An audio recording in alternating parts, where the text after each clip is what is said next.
Bismillahirrahmanirrahim. Assalamualaikum warahmatullahi wabarakatuh. Perkenalkan, kami dari kelompok 5 akan mempresentasikan pengertian spiral. Pertama-tama perkenalkan, nama saya Muhajir selaku moderator. Kawan saya Yudis Darmawan selaku pemateri pertama dan Muhammad Bilal selaku pemateri kedua. Langsung saja saya pasrahkan ke materi pertama. Bismillahirrahmanirrahim. Assalamualaikum warahmatullahi ta'ala wabarakatuh. Sebelumnya saya ucapkan terima kasih banyak kepada moderator karena telah mengizinkan saya untuk menjelaskan pengertian spiral. Adapun pengertian spiral di sini yaitu spiral adalah sebuah metode gabungan dari model prototyping dan model waterfall dengan penekanan yang tinggi dan pada analisis risiko pada tahap-tahapannya. Jadi spiral itu adalah sebuah gabungan dari dua metode. Yang pertama yaitu metode model prototyping dan model waterfall, yang mana kedua metode ini digabungkan dan lebih menekankan pada analisis risiko pada setiap tahapan-tahapannya. Yang kedua yaitu menjelaskan mengenai tahapan-tahapan yang berada di dalam model spiral.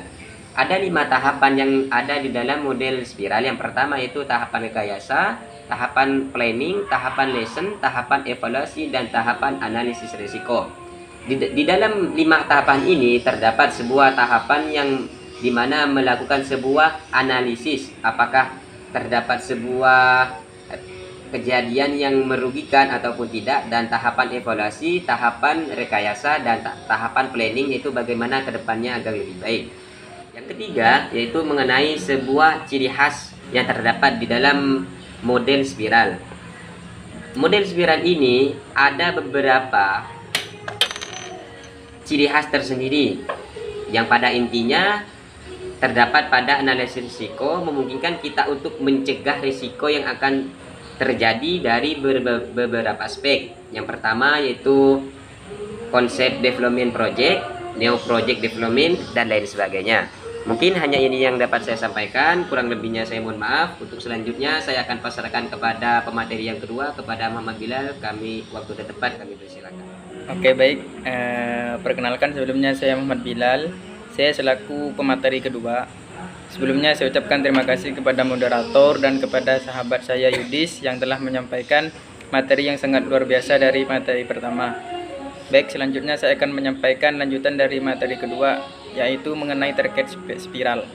Sekarang kita masuk ke tentang kelebihan spiral. Sangat banyak saya dapati kelebihan spiral. Cuman di sini saya hanya menyimpulkan dari beberapa poin penting saja.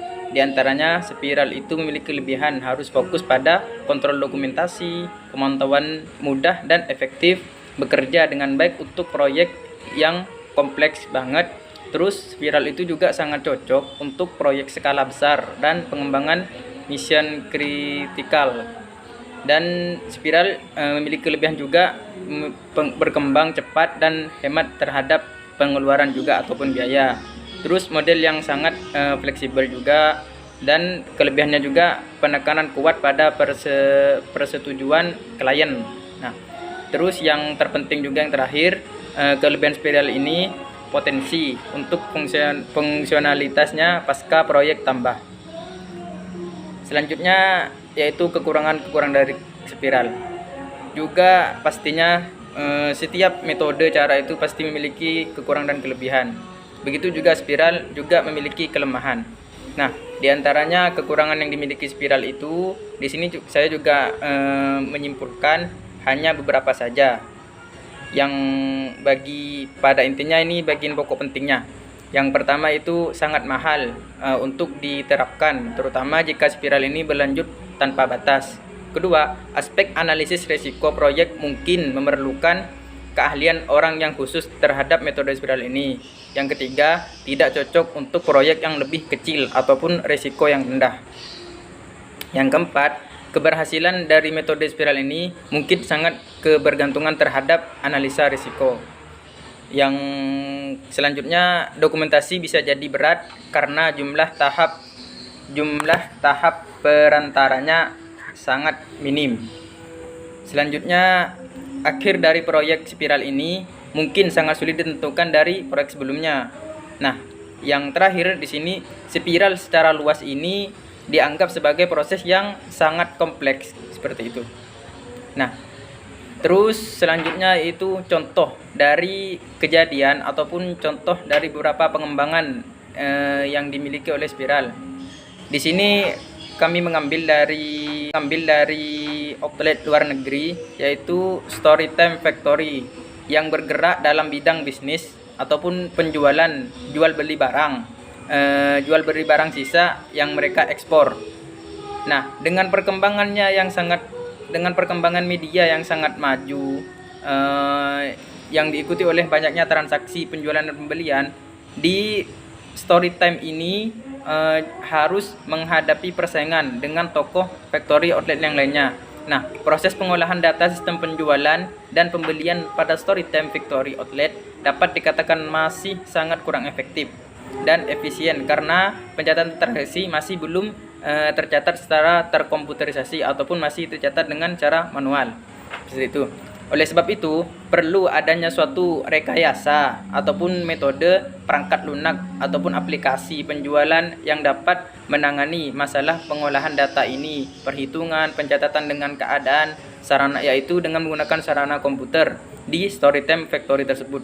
Nah, hal ini termasuk jenis development system karena akan meneliti dan mengembangkan suatu rekayasa perangkat lunak aplikasi penjualan yang sesuai dengan kebutuhan tempat studi kasus, yaitu Storytime Factory. Mungkin hanya ini yang materi kedua ataupun sekaligus menjadi materi terakhir yang dapat saya sampaikan. Kurang dan lebihnya saya selaku materi, saya mohon maaf. Selanjutnya saya serahkan kepada teman saya yaitu Muhajir selaku moderator untuk menutup dari presentasi kelompok 4 ini. Mungkin hanya sekian yang dapat kelompok kami sampaikan. Kurang dan lebihnya kami mohon maaf. Wabillahi taufiq wal hidayah. Assalamualaikum warahmatullahi wabarakatuh.